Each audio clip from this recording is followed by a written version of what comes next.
ಎಲ್ಲ ನನ್ನ ಸ್ನೇಹಿತರಿಗೆ ನಮಸ್ಕಾರ. ಎಲ್ಲರಿಗೂ ದಸರಾ ಹಬ್ಬದ ಹಾರ್ದಿಕ ಶುಭಾಶಯಗಳು. ತಾಯಿ ಚಾಮುಂಡೇಶ್ವರಿ ಎಲ್ಲರಿಗೂ ಒಳ್ಳೇದು ಮಾಡಲಿ ಮತ್ತು ಸರ್ಕಾರ ಬೇಗನೆ ನೇಮಕಾತಿಯನ್ನ ಪ್ರಾರಂಭಿಸಲಿ. ಬನ್ನಿ ಸ್ನೇಹಿತರೆ, ಇವತ್ತಿನ ಈ ಸಂಚಿಕೆಯಲ್ಲಿ ಪೊಲೀಸ್ ಕಾನ್ಸ್ಟೇಬಲ್ CAR-DR ನಾನ್ HK ಪೇಪರ್ 2019 ಪ್ರಶ್ನೆ ಪತ್ರಿಕೆ ಬಹಳ ವಿಶೇಷತೆಯನ್ನ ಒಳಗೊಂಡಿತ್ತು. ಹಾಗಾಗಿ ಈ ಪ್ರಶ್ನೆ ಪತ್ರಿಕೆಯನ್ನ ವಿವರಣೆ ಸಮೇತವಾಗಿ ನೋಡೋಣ ಈ ಸಂಚಿಕೆ ಅಂತೇಳಿ ಈ ಪೇಪರ್ನ ಎತ್ಕೊಂಡು ಇದರ ಮೇಲೆ ತರಗತಿಯನ್ನ ಶುರು ಮಾಡೋಣ ಸ್ನೇಹಿತರೆ. ಬನ್ನಿ, ಸಮಯ ವ್ಯರ್ಥ ಮಾಡೋದು ಬೇಡ. ಮೊದಲನೇ ಪ್ರಶ್ನೆ, ಭಾರತೀಯ ಕಾಂಗ್ರೆಸ್ನ ಮಧ್ಯಮ ಅಂದ್ರೆ ಸೌಮ್ಯ ಬಣವು ಬ್ರಿಟಿಷರೊಂದಿಗೆ ವ್ಯವಹರಿಸಲು, ನೋಡಿ ಸರಿಯಾಗಿ ಅರ್ಥ ಮಾಡ್ಕೊಳ್ರಿ, ಸರಿಯಾಗಿ ಅರ್ಥ ಮಾಡ್ಕೋಬೇಕು. ಹಂಗಾಗಿ ಪ್ರಶ್ನೆ ಮುಂದೊಂದಿನ ನಿಮಗೆ ನೆನಪುಳಿತೈತಿ. 3P 3P ಅನ್ನು ನಂಬುತ್ತದೆ. ಈ 3P ಅಥವಾ 3P ನ ಸಂಕ್ಷೇಪಣ ರೂಪ ಅಂತೇಳಿ ಕೇಳಿದ್ದಾರೆ. ಸಂಕ್ಷೇಪಣ ರೂಪ ಏನು ಅಂತ ಹೇಳಿ ಕೇಳಿದ್ದಾರೆ. ಇದಕ್ಕೆ ಸರಿಯಾದ ಉತ್ತರ ಆಯ್ಕೆ ಸಿ, ಪ್ರೇಯರ್, ಪೆಟಿಷನ್ ಮತ್ತು ಪ್ರೊಟೆಸ್ಟ್. ನೋಡ್ರಿ, ಭಾರತೀಯ ಕಾಂಗ್ರೆಸ್ನ ಮಧ್ಯಮ ಅಥವಾ ಸೌಮ್ಯ ಬಣವು ಬ್ರಿಟಿಷರೊಂದಿಗೆ ವ್ಯವಹರಿಸಲು 3P ಅನ್ನು ನಂಬುತ್ತದೆ. 3P ನ ಸಂಕ್ಷೇಪಣ ರೂಪ ಏನು ಅಂತ ಹೇಳಿ ಕೇಳಿದ್ರು. Prayer, petition, protest. ಹಾಗಾದ್ರೆ ವಿವರಣೆ ನೋಡೋಣ. ಸ್ವತಂತ್ರ ಹೋರಾಟ ಸಮಯದಲ್ಲಿ ಅಂದ್ರೆ 1885ರಿಂದ 1905, ನೋಡಿ ಈ ಡೇಟ್ ನೆನಪಿರಲಿ. ಇಲ್ಲಿವರೆಗಿನ ಕಾಲವನ್ನ ನಾವು ಮಂದಗಾಮಿಗಳ ಯುಗ, ನೋಡಿ ನೆನಪಿಟ್ಕೋಬೇಕು, ಮಂದಗಾಮಿಗಳ ಯುಗ ಅಂತೇಳಿ ಕರಿತೀವಿ. ಯಾವುದು? 1885ರಿಂದ 1905 ನಡುವಿನ ಕಾಲವನ್ನ ಮಂದಗಾಮಿಗಳ ಯುಗ ಅಂತೇಳಿ ಕರಿತೀವಿ. ಪ್ರೇಯರ್ ಅಂದ್ರೆ ಏನು? ಮುಂದೊಂದಿನ ಕನ್ನಡದಲ್ಲಿ 3P ವಿವರಣೆ ಕೇಳಬಹುದು. ಪ್ರೇಯರ್ ಪ್ರಾರ್ಥನೆ, ಪೆಟಿಷನ್ ಮನವಿ ಮತ್ತು ಪ್ರೊಟೆಸ್ಟ್ ಮೀನ್ಸ್ ಪ್ರತಿಭಟನೆ. ನೋಡ್ರಿ, ಇಲ್ಲಿಗೆ ಅರ್ಥ ಆಯ್ತು ಒಂದು ಅಂತ ಹೇಳಿ ತಿಳ್ಕೊಂತೀನಿ. ಈ ಮೂಲಕ ಈ 3P ಅನ್ನ ಮುಂದಿಟ್ಕೊಂಡು ಈ ಮೂಲಕ ತಮ್ಮ ಸಮಸ್ಯೆಗಳನ್ನು ಬಗೆಹರಿಸಿಕೊಳ್ಳುವ ಉದ್ದೇಶ ಹೊಂದಿದ್ರು. ದಾದಾಬಾಯಿ ನವರೋಜಿ, ಗೋಪಾಲಕೃಷ್ಣ ಗೋಖಲೆ ಇವರು ಮಂದಗಾಮಿ ಯುಗದ ಪ್ರಮುಖ ಹೋರಾಟಗಾರರು. ಹಾಗೂ ಇವರು ಇಷ್ಟ ಆಯ್ತು. ಇದು 3P ಗೊತ್ತಾಯ್ತು, ಪ್ರೇಯರ್, ಪೆಟಿಷನ್ ಮತ್ತು ಪ್ರೊಟೆಸ್ಟ್. 1885ರಿಂದ 1905 ಯುಗನ ಮಂದಗಾಮಿಗಳ ಯುಗ ಅಂತೇಳಿ ನಾವು ಕರಿತೀವಿ. ಮುಂದಿನ ಪ್ರಶ್ನೆ, ಭಾರತೀಯ ರಾಷ್ಟ್ರೀಯ ಕಾಂಗ್ರೆಸ್ನ ಮೊದಲ ಅಧಿವೇಶನವನ್ನ ಯಾರ ಅಧ್ಯಕ್ಷತೆಯಲ್ಲಿ ನಡೆಸಲಾಯಿತು? ನೋಡಿ, ಇದು ಸಿಂಪಲ್ ಪ್ರಶ್ನೆ. ಇದು WC ಬ್ಯಾನರ್ಜಿ. ಬನ್ನಿ, ಹಾಗಾದ್ರೆ ಎಷ್ಟನೇ ಇಸ್ವಿಯಲ್ಲಿ ನಡೀತತಿ, ಎಲ್ಲಿ ನಡೀತು ಅಂತೇಳಿ ನೋಡೋಣ. ನಾವು 1885ರಲ್ಲಿ, ನೋಡಿ 1885ರಲ್ಲಿ ಈ ಭಾರತೀಯ ರಾಷ್ಟ್ರೀಯ ಕಾಂಗ್ರೆಸ್ ಅನ್ನ ಎ-ಓ-ಯೂಮ್, ನೋಡಿ ಇಲ್ಲಿದೆ, ನೋಡು ಆಪ್ಷನ್ ಎದಲ್ಲಿದೆ ಅಲ್ಲ, ಎ-ಓ-ಯೂಮ್ ಅವರು ರಾಷ್ಟ್ರೀಯ ಕಾಂಗ್ರೆಸ್ನ ಸ್ಥಾಪನೆ ಮಾಡ್ತಾರೆ. ನೋಡಿ ಪ್ರಶ್ನೆ ಆಗ್ಬೋದು, ರಾಷ್ಟ್ರೀಯ ಕಾಂಗ್ರೆಸ್ನ ಸ್ಥಾಪಕರು ಎ-ಓ-ಯೂಮ್ ಅವರು ಎಷ್ಟರಲ್ಲಿ? 1885ರಲ್ಲಿ ಅದನ್ನ ಸ್ಥಾಪನೆ ಮಾಡ್ತಾರೆ. ಹಾಗಾದ್ರೆ ಮೊದಲ ಅಧಿವೇಶನದ ಅಧ್ಯಕ್ಷತೆಯನ್ನ WC ಬ್ಯಾನರ್ಜಿ ಅವರ ಅಧ್ಯಕ್ಷತೆಯಲ್ಲಿ ನಡೀತದೆ. ಎಲ್ಲಿ ನಡೀತದೆ ಅಂದ್ರೆ ಮುಂಬೈಯಲ್ಲಿ ನಡೀತತಿ. ಮುಂಬೈ, ನೋಡಿ ನೆನ್ಪಿಟ್ಕೋಬೇಕು, ಮುಂಬೈಯಲ್ಲಿ 1885ರಲ್ಲಿ ನಡೀತದೆ. ಎಲ್ಲಿ? ತೇಜ್ಪಾಲ್ ಸಂಸ್ಕೃತ್ ಕಾಲೇಜು. ನೋಡಿ, ತೇಜ್ಪಾಲ್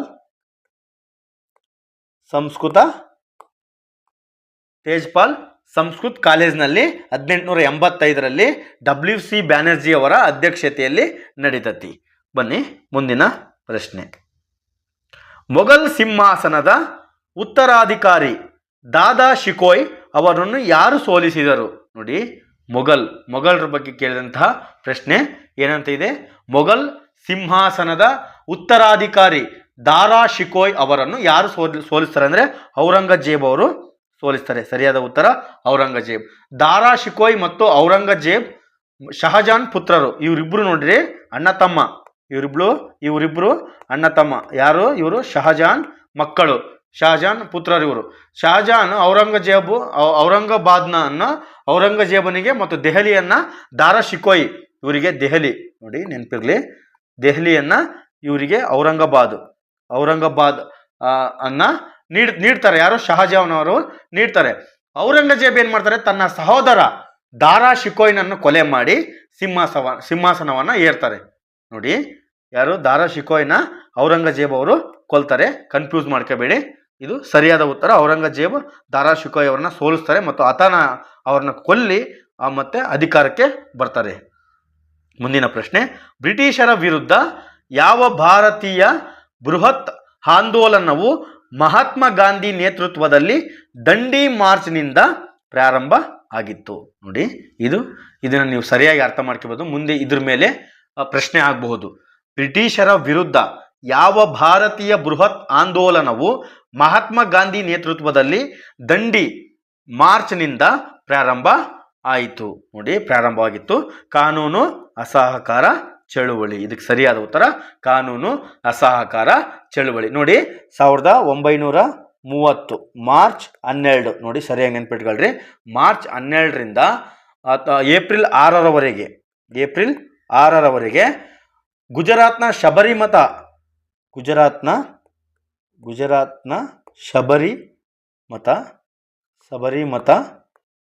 ಅಥವಾ ಶಬರಿಮತಿ ಆಶ್ರಮದಿಂದ ಗುಜರಾತ್ನ ನವಸಾರಿ ಜಿಲ್ಲೆ, ಎಲ್ಲಿಗೆ? ನವಸಾರಿ ಜಿಲ್ಲೆಯ ದಂಡಿಯವರೆಗೆ. ನೋಡಿ, ನವಸಾರಿ ಜಿಲ್ಲೆಯ ದಂಡಿಯವರೆಗೆ ಗಾಂಧೀಜಿಯವರು 72 ಜನರು ಅನುಯಾಯಿ ಅಥವಾ ಜನರೊಂದಿಗೆ ದಂಡಿ ಯಾತ್ರೆಯನ್ನ ಕೈಗೊಳ್ತಾರೆ. ಎಷ್ಟು? 72 ಜನರೊಂದಿಗೆ ದಂಡಿಯವರೆಗೆ ಈ ಏನು ಸಹಕಾರ ಚಳುವಳಿ ಇದೆ ಅದನ್ನ ಕೈಗೊಳ್ತಾರೆ. ಮುಂದೆ ಇದು ಕಾನೂನು ಅಸಹಕಾರ ಚಳುವಳಿಯನ್ನು ಕೂಡ 1930ರಲ್ಲಿ ಪ್ರಾರಂಭ ಮಾಡ್ತಾರೆ. ಯಾರು? ಮಹಾತ್ಮ ಗಾಂಧೀಜಿ. ಹಾಗಾಗಿ ಬ್ರಿಟಿಷರ ವಿರುದ್ಧ ಆಂದೋಲನವು ಮಹಾತ್ಮ ಗಾಂಧಿ ದಂಡಿ ಮಾರ್ಚ್ ಪ್ರಾರಂಭವಾದಾಗ ಕಾನೂನು ಅಸಹಕಾರ ಚಳುವಳಿ ಕೂಡ ಪ್ರಾರಂಭ ಆಗ್ತತಿ. ಮುಂದಿನ ಪ್ರಶ್ನೆ, ಭಾರತದ ರಾಜಧಾನಿಯನ್ನ ಕಲ್ಕತ್ತಾದಿಂದ ದೆಹಲಿಗೆ ಯಾವಾಗ ಸ್ಥಳಾಂತರವನ್ನ ಮಾಡಲಾಗ್ತತಿ ಅಂತೇಳಿ ಕೇಳಿದ್ದಾರೆ. ಯಾವ ಇಸ್ವಿಯಲ್ಲಿ ಮೊದಲಿಗೆ ನಮ್ಮ ರಾಜಧಾನಿ ಕೋಲ್ಕತ್ತಾ ಇತ್ತು, ಅದನ್ನ ನಾವು ದೆಹಲಿಗೆ ಸ್ಥಳಾಂತರ ಮಾಡ್ತೀವಿ. ಯಾವಾಗ ಅಂದ್ರೆ 1911. ನೋಡಿ, ನೆನಪಿರ್ಲಿ, 1911 ಡಿಸೆಂಬರ್ 12ರಂದು. ಅವಾಗ ಬ್ರಿಟಿಷರ ವೈಸ್ರಾಯ್ ಅಥವಾ ಗವರ್ನರ್, ವೈಸ್ರಾಯ್ ಯಾರು ಇರ್ತಾರೆ ಅಂದ್ರೆ ಚಾರ್ಲ್ಸ್ ಹಾರ್ಡಿಂಜ್ ಅವರು ವೈಸ್ರಾಯ್ ಗವರ್ನರ್ ಆಗಿ ಕೆಲಸ ನಿರ್ವಹಿಸ್ತಿರ್ತಾರೆ. 1911ರಲ್ಲಿ ಕಲ್ಕತ್ತಾದಿಂದ ದೆಹಲಿಗೆ ರಾಜಧಾನಿ ವರ್ಗಾವಣೆಯನ್ನ ಮಾಡ್ತಾರೆ. ಮುಂದಿನ ಪ್ರಶ್ನೆ, ಹಂಪಿಯ ಪ್ರಾಚೀನ ಅವಶೇಷಗಳು ಯಾವ ನದಿಯ ದಡದಲ್ಲಿವೆ ಎಂಬುದು ಈ ಪ್ರಶ್ನೆ. ಇದು ಹಂಪಿ ಮೇಲೆ ಈ ಪ್ರಶ್ನೆನ ಕೇಳಿದರೆ. ಹಂಪಿಯ ಪ್ರಾಚೀನ ಅವಶೇಷಗಳು ಯಾವ ನದಿಯ ದಡದ ಮೇಲಿದೆ ಅಂತೇಳಿ 6ನೇ ಪ್ರಶ್ನೆ ಕೇಳಿದರೆ. ತುಂಗಭದ್ರಾ ನದಿಯ ದಂಡೆಯ ಮೇಲೆ ಹಂಪಿಯ ಪ್ರಾಚೀನ ಅವಶೇಷಗಳನ್ನು ನಾವು ತುಂಗಭದ್ರಾ ನದಿಯ ದಡದ ಮೇಲೆ ಕಾಣ್ತೀವಿ. ಮುಂದಿನ ಪ್ರಶ್ನೆ, ಬುದ್ಧರ ಹಿಂದೂಗಳ ಜೈನರ ಬಂಡೆಗಳನ್ನು ಕತ್ತರಿಸಿ ಮಾಡಿದ ಗುಹೆಗಳು ಈ ಕೆಳಗಿನ ಯಾವ ಸ್ಥಳಗಳಲ್ಲಿ ಒಟ್ಟಿಗೆ ಇವೆ? ನೋಡಿ, ಎಂಥ ಪ್ರಶ್ನೆ. ಬೌದ್ಧರು ಮತ್ತು ಹಿಂದೂಗಳ ಮತ್ತು ಜೈನರ ಬಂಡೆಗಳನ್ನು ಕತ್ತರಿಸಿ ಈ 3 ಇರೋಂತಹದ್ದ ಅವಶೇಷಗಳಿರೋದು ಅಥವಾ ವಿಶೇಷ ಇರೋದಂಥದ್ದು ಬಂಡೆಯನ್ನು ಕತ್ತರಿಸಿ ಮಾಡಿದ ಗುಹೆ ಎಲ್ಲಿ ಯಾವ ಸ್ಥಳದಲ್ಲಿ ಒಟ್ಟಿಗೆ ಕಂಡು ಬರ್ತದೆ ಅಂತೇಳಿ 7ನೇ ಪ್ರಶ್ನೆ ಕೇಳಿದರೆ. ಆಯ್ಕೆ ಬಿ, ಎಲ್ಲೋರದಲ್ಲಿ ಈ ಮೂರು ವಿಶೇಷತೆಯು ಕಂಡು ಬರ್ತತಿ. ಎಲ್ಲೋರದಲ್ಲಿ ಈ 3 ವಿಶೇಷತೆಗಳು ಕಂಡು ಬರ್ತತಿ.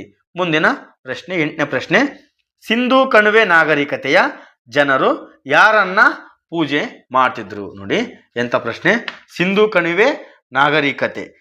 ನಾಗರಿಕತೆಯ ಜನರು ಯಾರನ್ನ ಪೂಜೆ ಮಾಡ್ತಿದ್ರು, ಯಾರನ್ನ ಪೂಜಿಸ್ತಿದ್ರು ಅಂತೇಳಿ ಈ ಪ್ರಶ್ನೆ ಕೇಳಿದರೆ. ಇದು ಸರಿಯಾದ ಉತ್ತರ 8ನೇದು ಎ, ಪಶುಪತಿ. ನೆನಪಿರ್ಲಿ, ಪಶುಪತಿ ದೇವರನ್ನ ಇವರು ಪೂಜೆ ಮಾಡ್ತಿದ್ರು. ಬನ್ನಿ ಮುಂದಿನ ಪ್ರಶ್ನೆ ನೋಡೋಣ. ಕಾಂಬೋಡಿಯಾದಲ್ಲಿ ಅಂಕೋರ್ ವಾಟ್ ದೇವಾಲಯವು ಯಾವುದಕ್ಕೆ ಸಮರ್ಪಿಸಲಾಗಿದೆ? ನೋಡಿ, ಕಾಂಬೋಡಿಯಾದಲ್ಲಿ ಅಂಗೋರ್ ವಾಟ್ ದೇವಾಲಯ ಅಥವಾ ಅಂಕೋರ್ ವಾಟ್ ದೇವಾಲಯವು ಯಾವುದಕ್ಕೆ ಸಮರ್ಪಿಸಲಾಗಿದೆ ಎಂಬುದು ಈ ಪ್ರಶ್ನೆಯಾಗಿದೆ. ಸರಿಯಾದ ಉತ್ತರ ವಿಷ್ಣು ದೇವಾಲಯಗೆ. ಜಗತ್ತಿನ ನೋಡಿ ಇದು ಏನು ಸ್ಪೆಷಲ್ ಅಂದರೆ ಜಗತ್ತಿನ ಅತಿ ದೊಡ್ಡ ದೇವಾಲಯ ಕಾಂಬೋಡಿಯಾದ ವಿಷ್ಣು ದೇವಾಲಯ. ಕಾಂಬೋಡಿಯಾದ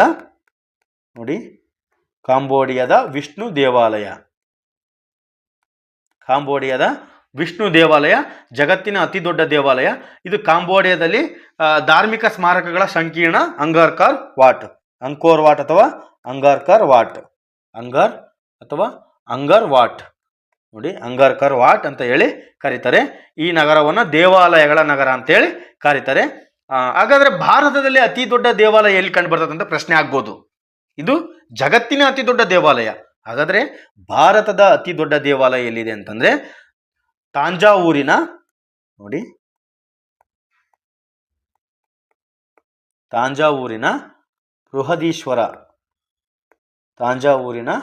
ಬೃಹದೀಶ್ವರ ದೇವಾಲಯ. ಇದು ಭಾರತದ ಅತಿ ದೊಡ್ಡ ದೇವಾಲಯ. ಹಾಗಾದ್ರೆ ಕರ್ನಾಟಕದ ಅತಿ ದೊಡ್ಡ ದೇವಾಲಯ ಯಾವುದು ಅಂತ ನೋಡೋದಾದ್ರೆ ನಂಜನಗೂಡಿನ ಶ್ರೀಕಂಠೇಶ್ವರ ದೇವಾಲಯ.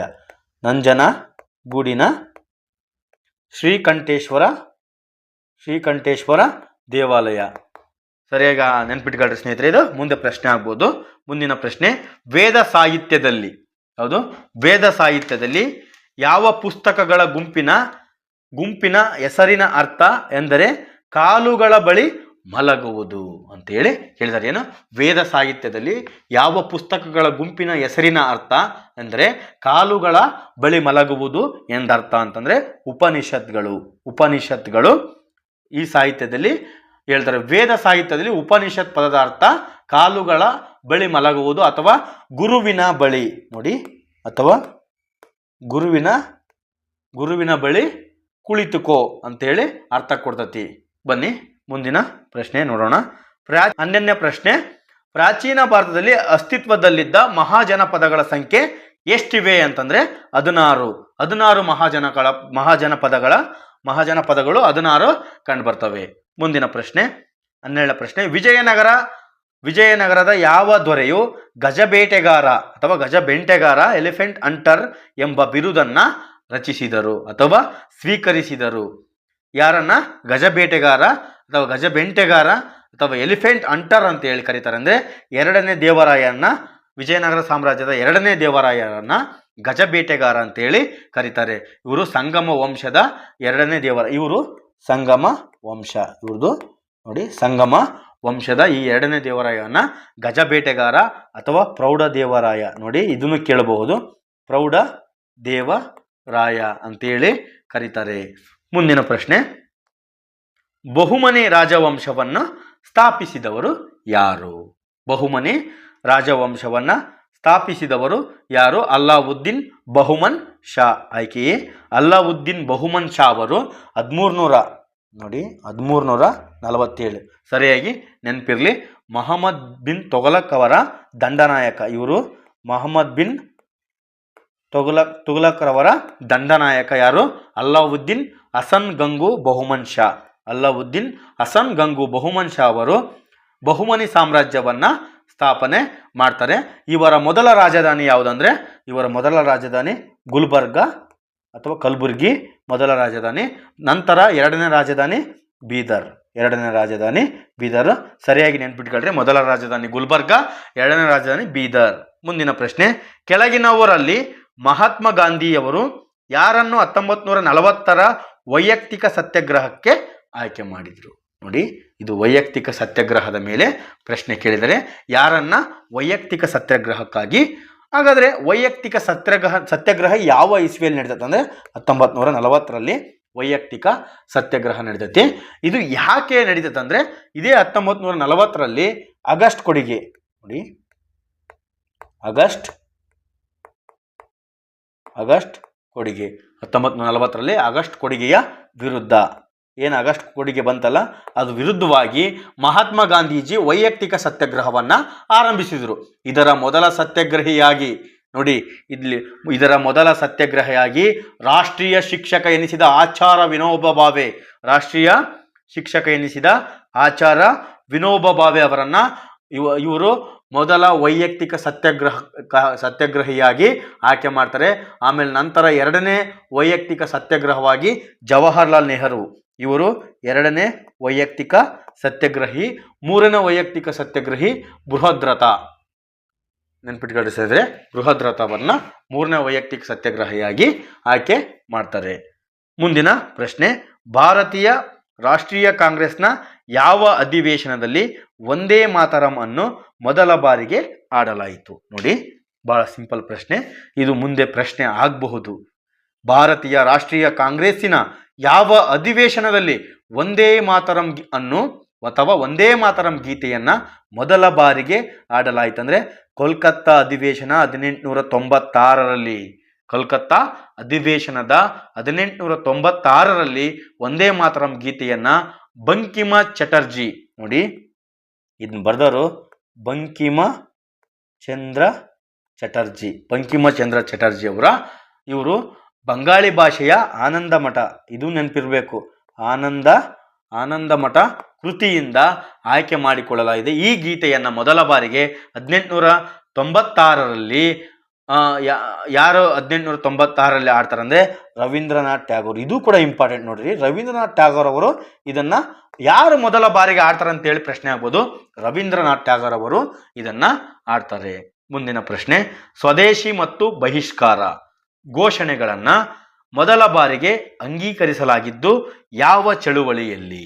ಯಾವುದು? ಸ್ವದೇಶಿ ಮತ್ತು ಬಹಿಷ್ಕಾರ. ನೋಡಿ, ಸ್ವದೇಶಿ ಮತ್ತು ಬಹಿಷ್ಕಾರ ಘೋಷಣೆಗಳನ್ನ ಮೊದಲ ಬಾರಿಗೆ ಅಂಗೀಕರಿಸಲಾಗಿದ್ದು ಯಾವ ಚಳುವಳಿ ಅಂದರೆ ಬಂಗಾಳದ ವಿಭಜನೆಯ ವಿರುದ್ಧ ಆಂದೋಲನ. ನೋಡಿ, ಬಂಗಾಳದ ವಿಭಜನೆಯ ವಿರುದ್ಧ ಆಂದೋಲನದಲ್ಲಿ ಇದನ್ನ ನಾವು ಮೊದಲ ಬಾರಿಗೆ ಅಂಗೀಕರಿಸಲಾಯಿತು.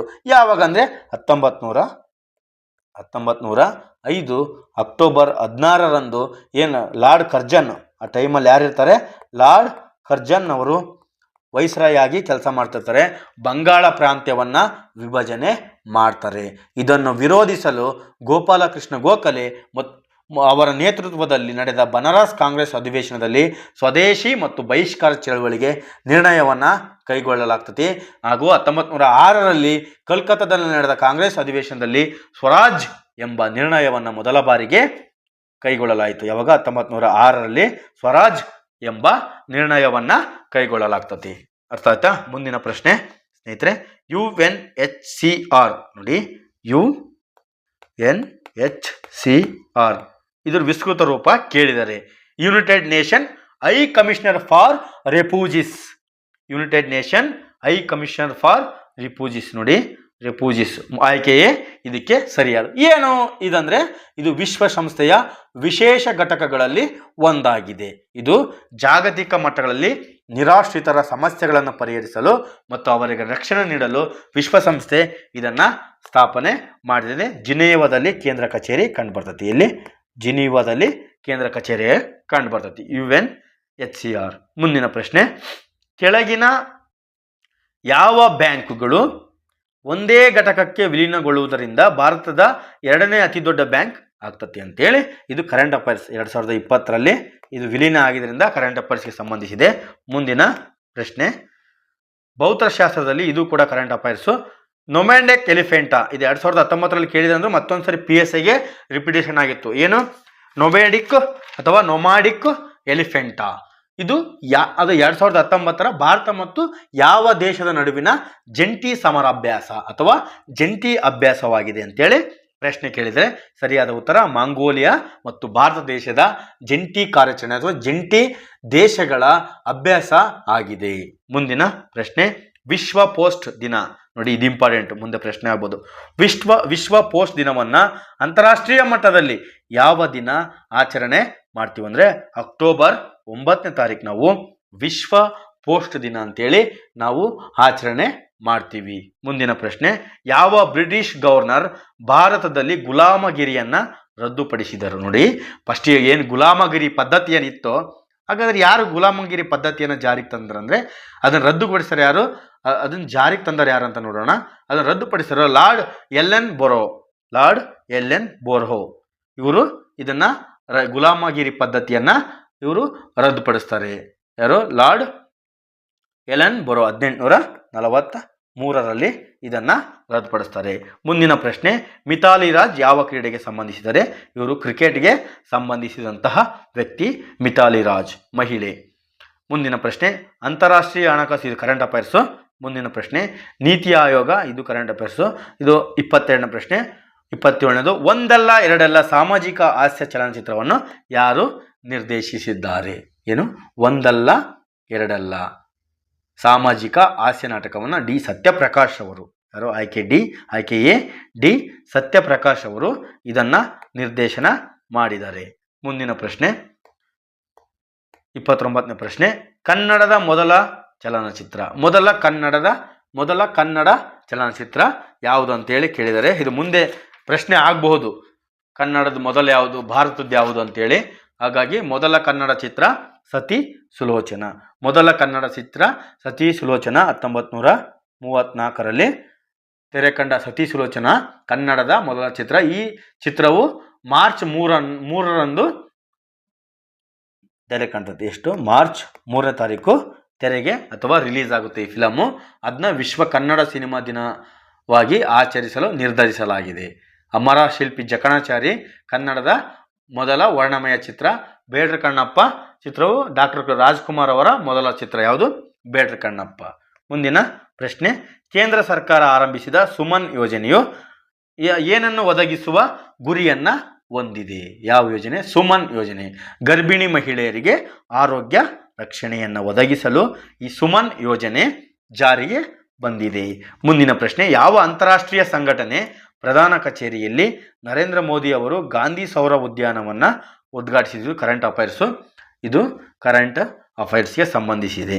ಮುಂದಿನ ಪ್ರಶ್ನೆ, ಮಹಾಬಲಿಪುರಂನ 7 ಪಗೋಡಗಳು ಅಥವಾ 7 ರಥಗಳನ್ನು ನಿರ್ಮಿಸಿದವರು ಯಾರು? ಮಹಾಬಲಿಪುರಂನಲ್ಲಿ 7 ಪಗೋಡಗಳು ಅಥವಾ 7 ರಥಗಳನ್ನು ನಿರ್ಮಿಸಿದವರು 2ನೇ ನರಸಿಂಹವರ್ಮ. ನರಸಿಂಹವರ್ಮ 2 ಇವರು ಇದನ್ನು ನಿರ್ಮಾಣ ಮಾಡ್ತಾರೆ. ಪಲ್ಲವರ ಬಂದರು ನಗರವಾದ ಮಹಾಬಲಿಪುರಂ. ನೋಡಿ, ಇದು ಪಲ್ಲವರ ಬಂದರು ನಗರ ಯಾವುದು? ಮಹಾಬಲಿಪುರಂ. 7 ಪಗೋಡಗಳು ಮತ್ತು 7 ರಥಗಳ ದೇವಸ್ಥಾನಗಳನ್ನು ನಿರ್ಮಾಣ ಮಾಡ್ತಾರೆ. ಮುಂದಿನ ಪ್ರಶ್ನೆ, ಯಾವ ದೇವಾಲಯದ ಪಂಚಾಮೃತಗೆ ಇತ್ತೀಚೆಗೆ GI ಟ್ಯಾಗ್ ಸಿಕ್ತತಿ ಅಂತೇಳಿ ಪ್ರಶ್ನೆ ಕೇಳಿದ್ದಾರೆ. ಯಾವ ದೇವಸ್ಥಾನದ ಅಂದರೆ ಎಷ್ಟನೇ ಪ್ರಶ್ನೆ? 33ನೇ ಪ್ರಶ್ನೆ ಕೇಳಿದ್ದಾರೆ.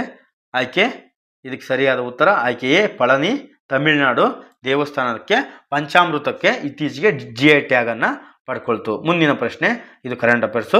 35ನೇ ಪ್ರಶ್ನೆ, ಭಾರತದ ಮೊದಲ ಮಹಿಳಾ ಮಿಲಿಟರಿ ರಾಜತಾಂತ್ರಿಕರಾದವರು ಅಂತೇಳಿ 35ನೇ ಪ್ರಶ್ನೆ ಕೇಳಿದರೆ. ಆಯ್ಕೆ ಡಿ, ಅಂಜಲಿ ಸಿಂಗ್ ಅವರು ಭಾರತದ ಮೊದಲ ಮಹಿಳಾ ಮಿಲಿಟರಿ ರಾಜತಾಂತ್ರಿಕರಾಗಿ ಕಾರ್ಯವನ್ನು ನಿರ್ವಹಿಸ್ತಾರೆ. ಇದು ಒಂದು ಚಂಡಮಾರುತಕ್ಕೆ ಸಂಬಂಧಿಸಿದೆ. ಫನಿ ಎನ್ನುವುದು ಒಂದು ಚಂಡಮಾರುತ. ಇದು ಕರೆಂಟ್ ಅಫೈರ್ಸು. ಮುಂದಿನ ಪ್ರಶ್ನೆ, ಅದು ಕರೆಂಟ್ ಅಫೈರ್ಸು. ಭಾರತದ ಮೊದಲ ಗವರ್ನರ್ ಜನರಲ್. ನೋಡಿ, 38ನೇ ಪ್ರಶ್ನೆ, ಭಾರತದ ಮೊದಲ ಗವರ್ನರ್ ಜನರಲ್ ಅಂತೇಳಿ 38ನೇ ಪ್ರಶ್ನೆ ಕೇಳಿದ್ದಾರೆ. ಲಾರ್ಡ್ ಮೌಂಟ್ ಬ್ಯಾಟನ್ ಭಾರತದ ಮೊದಲ ಗವರ್ನರ್ ಜನರಲ್. ಕರ್ನಾಟಕ ರಾಜ್ಯದ ರಾಜ್ಯ ಪಕ್ಷಿ ಯಾವುದು ಅಂತೇಳಿ ಈ ಪ್ರಶ್ನೆ ಕೇಳಿದ್ದಾರೆ. 39ನೇ ಪ್ರಶ್ನೆ, ಭಾರತೀಯ ರೋಲರ್ ಅಥವಾ ಇಂಡಿಯನ್ ರೋಲರ್ ಎಂಬ ಪಕ್ಷಿ ಕರ್ನಾಟಕದ ರಾಜ್ಯ ಪಕ್ಷಿಯಾಗಿದೆ. ಮುಂದಿನ ಪ್ರಶ್ನೆ, ಮೈಸೂರು ದಸರಾ 2019. ನೋಡಿ, ದಸರಾದ ಬಗ್ಗೆ ಕೇಳಿದರೆ 2025ರ ಮೈಸೂರು ದಸರಾ ನಡೀತಿದೆ. ಅದನ್ನು ಉದ್ಘಾಟಿಸಿದವರು ಯಾರು? ಬಾನು ಮುಸ್ತಾಕ್. ಈಗ 2025ರಲ್ಲಿ ಬಾನು ಮುಸ್ತಾಕ್ ಅವರು ದಸರಾ ಉದ್ಘಾಟನೆಯನ್ನು ಮಾಡಿದರು. ಮುಂದಿನ ಪ್ರಶ್ನೆ, ಕೆಳಗಿನ ಯಾವ ಸ್ಥಳಗಳಲ್ಲಿ ಕರ್ನಾಟಕದ ಹೈಕೋರ್ಟ್ ಶಾಖೆಗಳಿವೆ? ನೋಡಿ, ಹೈಕೋರ್ಟ್ ಶಾಖೆಗಳಿವೆ ಅಂತೇಳಿ 41ನೇ ಪ್ರಶ್ನೆ ಕೇಳಿದರೆ, ಇದು ಧಾರವಾಡ ಮತ್ತು ಕಲಬುರಗಿಯಲ್ಲಿ 2 ಜಾಗದಲ್ಲಿ ಕಂಡುಬರ್ತವೆ. ಎಲ್ಲೆಲ್ಲಿ? ಧಾರವಾಡ ಮತ್ತು ಕಲಬುರಗಿ. ರಾಷ್ಟ್ರೀಯ ಧ್ವಜದಲ್ಲಿನ ಚಕ್ರದಲ್ಲಿ ಯಾವ ಬಣ್ಣವನ್ನು ಬಳಸಲಾಗಿದೆ?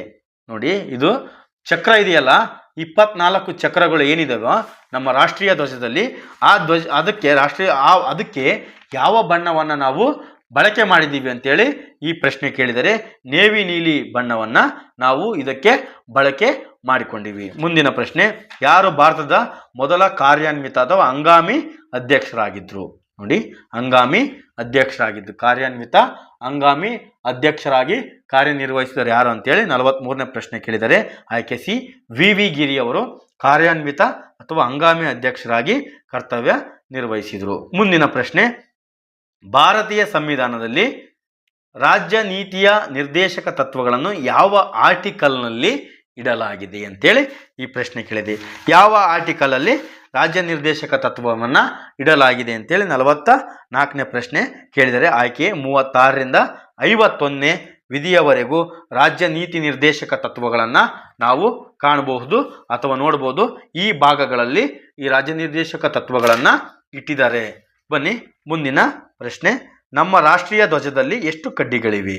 ನೋಡಿ, ನಮ್ಮ ರಾಷ್ಟ್ರೀಯ ಧ್ವಜದಲ್ಲಿ ಎಷ್ಟು ಕಡ್ಡಿಗಳಿವೆ ಅಂತೇಳಿ ಈ ಪ್ರಶ್ನೆ ಕೇಳಿದರೆ 24 ಕಡ್ಡಿಗಳನ್ನು ನಮ್ಮ ರಾಷ್ಟ್ರೀಯ ಧ್ವಜದಲ್ಲಿ ನಾವು ಕಾಣಬಹುದು. ಭಾರತದ ಕಂಟ್ರೋಲರ್ ಮತ್ತು ಆಡಿಟರ್ ಜನರಲ್, ಭಾರತದ ಕಂಟ್ರೋಲರ್ ಮತ್ತು ಆಡಿಟರ್ ಜನರಲ್ ಕೆಳಗಿನ ಯಾರ ಸ್ನೇಹಿತ ಅಥವಾ ದಾರ್ಶನಿಕ ಮತ್ತು ಮಾರ್ಗದರ್ಶಿ ಎಂದು ವಿವರಿಸಲಾಗಿದೆ? ಅಂದರೆ ಸಾರ್ವಜನಿಕ ಖಾತೆಗಳ ಸಮಿತಿಯ ದೋಸ್ತು ಇವರು ಅಥವಾ ಸ್ನೇಹಿತ, ದಾರ್ಶನಿಕ ಮತ್ತು ಮಾರ್ಗದರ್ಶಿ. ಮುಂದಿನ ಪ್ರಶ್ನೆ, ಹೈಕೋರ್ಟ್ನ ಮುಖ್ಯ ಮೂರ್ತಿಯನ್ನು ಕೆಳಗಿನ ಯಾರು ತೆಗೆದು ಹಾಕಬಹುದು ಅಂತೇಳಿ ಕೇಳಿದರೆ ಯಾರು ತೆಗೆದುಹಾಕಬಹುದು ಅಂದರೆ ಸರ್ವೋಚ್ಚ ನ್ಯಾಯಾಲಯದ ನ್ಯಾಯಾಧೀಶರನ್ನ ಯಾವ ಥರ ಯಾರು ತೆಗಿತಾರೋ ಅವರೇ ಹೈಕೋರ್ಟ್ನ ಮುಖ್ಯ ನ್ಯಾಯಾಧೀಶರನ್ನ ತೆಗಿತಾರೆ. ಇದಕ್ಕೆ ಸರಿಯಾದ ಉತ್ತರ ಆಯ್ಕೆ ಸರ್ವೋಚ್ಚ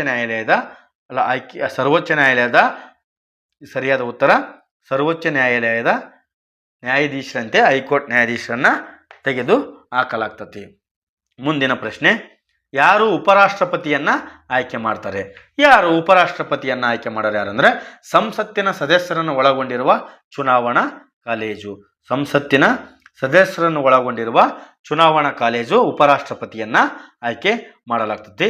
ರಾಷ್ಟ್ರಪತಿಯು ತಮ್ಮ ರಾಜೀನಾಮೆ ಪತ್ರವನ್ನು ಯಾರನ್ನು ಉದ್ದೇಶಿಸುವ ಯಾರಿಗೆ ಕೊಡ್ತಾರೆ ಅಂತೇಳಿ ಈ ಪ್ರಶ್ನೆ ಕೇಳಿದರೆ ಯಾರಿಗೆ ಕೊಡ್ತಾರೆ ಭಾರತದ ರಾಷ್ಟ್ರಪತಿ ತಮ್ಮ ರಾಜೀನಾಮೆ ಪತ್ರವನ್ನು ಅಂತಂದೇಳಿ 49ನೇ ಪ್ರಶ್ನೆ, ಉಪರಾಷ್ಟ್ರಪತಿಗೆ ತಮ್ಮ ರಾಜೀನಾಮೆ ಪತ್ರವನ್ನು ರಾಷ್ಟ್ರಪತಿಯವರು ಕೊಡ್ತಾರೆ.